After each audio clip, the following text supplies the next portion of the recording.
બોટાદના પૂર્વ MLA doctor TD માણિયાનું નિવેદન સામે આવ્યું। ટીડી માણિયાએ સત્તામાં મદ હોદ્દેદારોને શિખામણ આપી, કહ્યું ખુરશી કાયમી નથી અને સત્તાનો નશો ભયંકરમાં ભયંકર છે।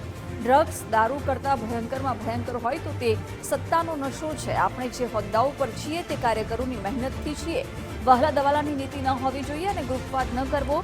કોઈ ગ્રુપમાં પડવાનું નથી। પાર્ટી આપણી માં છે, પાર્ટી સાથે રહેવાનું। ગ્રુપમાં પડવાથી પાર્ટીનું પતન થાય અને આપણું પતન થાય। પક્ષના કારણે આપણે છીએ। કમળને ક્યારેય ભૂલાય નહીં। જો કમળની વાત કરીએ તો શું વધે તેનું સરવૈયું કરજો। બોટાદમાં કમલમના ખાતમુહૂર્ત પ્રસંગે તેમણે આ શિખામણ આપી। ખુરશી છે ને એ કાયમી નથી। સત્તાનો નશો છે ને એ ભયંકરમાં ભયંકર નશો છે। ડ્રગ દારૂ બીજા વ્યસન કરતા ભયંકરમાં ભયંકર નશો હોય ને તો એ સત્તાનો નશો છે, એ ક્યારેય ન ભૂલવું।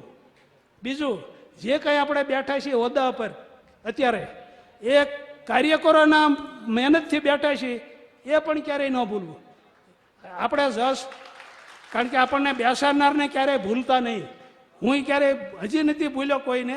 ક્યારેય વાલા દવલાની નીતિ નહીં કરવાની। વાલા દવલાની ખાસ યાદ રાખજો। આપણે ગ્રુપિઝમ નહીં, કોઈ ગ્રુપનું થવાનું નથી। પાર્ટી આપણી માં છે, પાર્ટી આપણી માં છે અને પાર્ટી જ મુખ્ય છે। પાર્ટી હારે રહેવાનું। કોઈ પણ પક્ષ ગ્રુપમાં પડવાનું નથી। ગ્રુપમાં પડો એટલે આપણે પાર્ટીનું પતન થાય, પક્ષનું થાય અને આપણું તો થાય જ। સૌથી પહેલાં આપણું પોતાનું થાય।